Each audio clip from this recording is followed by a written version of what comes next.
Hello guys, so short reaction tayo about dito sa isang influencer, uh, entrepreneur at businesswoman na si Miss Glenda De La Cruz, kung saan in-interview siya ng isang parang influencer din ito.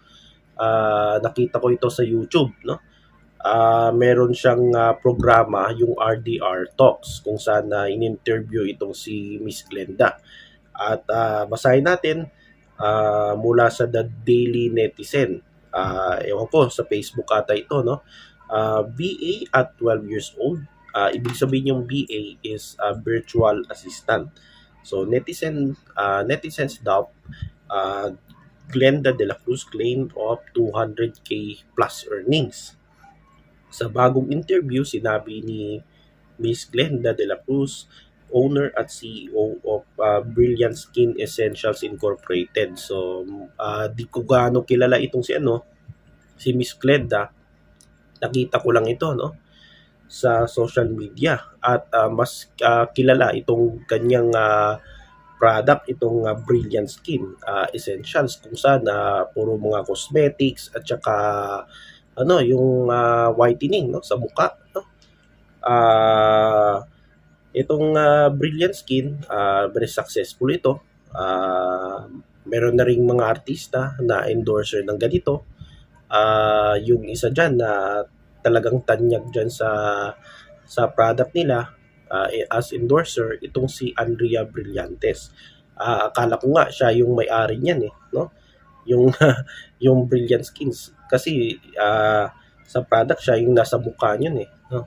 Siguro ang alam ko nagdinegosyo din yan si Andrea. So parang siguro sila mag-partner, no, sa business itong dalawang ito. So di ko alam guys. So CEO of Brilliant Skin Essentials Incorporated na nagsimula siyang maging VA sa edad na 12 years old. So 12 years old, parang grade 7 na ito, no? Grade 7, high school. At kumikita na ng daan-daang libo nung high school pa lang. So grabe, no? Sana all. Pero duda ang mga netizens kasi paiba-iba daw ang kwento niya. Totoo kaya o kwento-kwento lang? Alamin na dito ang viral na usapan. So yan yung post dito sa The Daily Netizen. So naniniwala ba kayo na kumita na si Miss Glenda since 12 years old ng 200k plus earnings? So, ang marami sa mga nabasa ko ng mga netizens ay hindi sila makapaniwala sa kinita nitong si Miss Glenda. So, ako naman, ang question dyan, so talagang totoo ba yung sinabi ni Miss Glenda? Kung paniwalaan natin, talaga na kumita siya ng halos 200k plus earnings, no? Nung 12 years old pa lang, simula 12 years old pa siya. So, pwede ring paniwalaan, ako guys pwede ring paniwalaan ito, pwede ring hindi. Kasi kung hindi, baka lang yan, for publicity lang yan. Kasi parang si Sara Diskaya, 'di ba nagpapa-interview siya sa media para yung purpose niya? Kasi may business din siya no. So ano yung purpose niya? Ang purpose niya is ginawa niya 'yon para sa future elections kasi may balak siyang tatakbo. Pero I think itong si Miss Glenda, wala ata itong uh, uh, wala itong plano for tumakbo in the local or national position, no, in the future elections. So for me, ano yung masasabi ko dito? Ako guys, si Miss Glenda, 'di ba, nagsimula bilang freelancer, no? Nagtatrabaho siya online work, no? Kasi kapag freelancer ka, kailangan mo ng kung nagtrabaho ka sa online work, no, as freelancer, so kailangan mo talaga ng cellphone, mobile or laptop, computer, at of course, wifi or load. Kasi di ka makaka-work kung walang meron kang mobile, meron kang laptop, pero kung wala kang wifi. Kaya ako nga minsan nagagastos din ako ng wifi or data, no, para maka-work lang, no, online. So ako guys ay isa ding freelancer. Online work din ako. Hanggang ngayon, no. Online work pa rin. So ako halimbawa kumita din ako ng kumita ako ng 2,000, pero di talaga madaling kumita, no. Hindi madali maging guys, online work, no. Freelancer, hindi talaga madali 'yan. So 2,000, so aabutin mo 'yan, no. Kailangan tapusin mo yung task mo, no. So kung 2,000 bago mo makuha ang 2,000, so abutin ka ng ilang araw or ilang oras bago makuha niyan, no. Basta matapos lang yung task mo. So dito kay Miss Glenda, bakit siya kumita ng malaki as a VA? Siguro marami siyang client o di kaya marami siyang task. So very talaga ito, no, mahirap talaga at aabutin ka ng wala kang tulog, no. Halimbawa ako, mga 4 na oras lang tulog ko dahil diyan, no. Kasi tatapusin mo yung task mo, halimbawa 25 tasks, no, yung tatapusin mo. So kailangan matapos 'yan para meron kang quota. So dito kay Miss Glenda, siguro since 12 years old kumita na siya ng as of course student, working student, no. Kumita na siya through online as a BA. So siguro yung kinita niya inipon niya, no, sa bangko hanggang sa sa ilang taon niya na pagiging isang freelancer.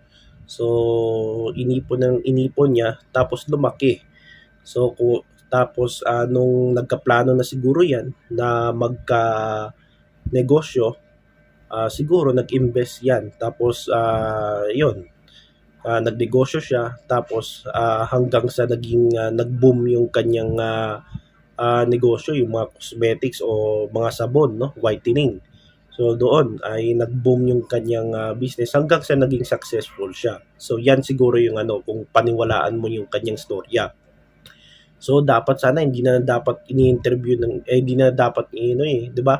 Yung mga ganyan kasi mainit na yung mga tao about diyan Kasi pagdudahan ka ng na anak ka ng contractor or anak ka ng corrupt na opisyalis diyan, no. So dapat kung ako sa host, hindi mo na siya mag-i-interview ng ganyan, no, yung mga successful na tao, no. Ako lang 'yan, 'di ba? Kung ako lang, no, dapat hindi mo na nag-interview kasi mainit pa yung tao no. About dito sa mga ganyan. At saka yung problema natin sa flood control projects, no. Kaya tayo tuwing may mga ulan, may mga lugar na every year binabaha lagi, no. Dahil walang konkreto na flood control projects. So si Glenda hindi naman yan anak ng corrupt na opisyalis. So siya, 27 yung age niya, no. Tapos parang multi-millionaire na millennial o Gen Z, no.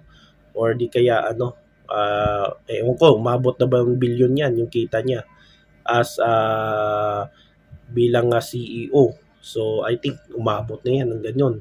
Tapos aside pa sa mga ganyan, meron pa ata siya ibang business. So yun. So inamin man ni Glenda na talagang contractor din siya, pero wala siyang kontrata sa DPWH. Siguro yung mga ginagawa nila, yung mga bahay, mga condo, etc. etc. So yan yung short reaction natin about dito kay Miss Glenda. So pwede ba siyang paniwalaan o hindi? So nasa inyo na yan kung paniwalaan yung sinasabi niya o hindi. 12 years old, kumita ng 200,000 as a BA. So nasa inyo na yan kung paniwalaan nyo o hindi. Kung hindi kayo naniniwala, doubt ba kayo about dito kay Miss Glenda? Siguro kung may mga ano diyan, sisilip diyan ng bank accounts niya, pwede rin, no? Or mga ahensya diyan, lalo na yung BIR. I-check 'yan kung talagang nagbabayad ba ito ng tamang buwis buwan-buwan, no? So pwede naman i-check 'yan, no? So at ano pa bang ano natin?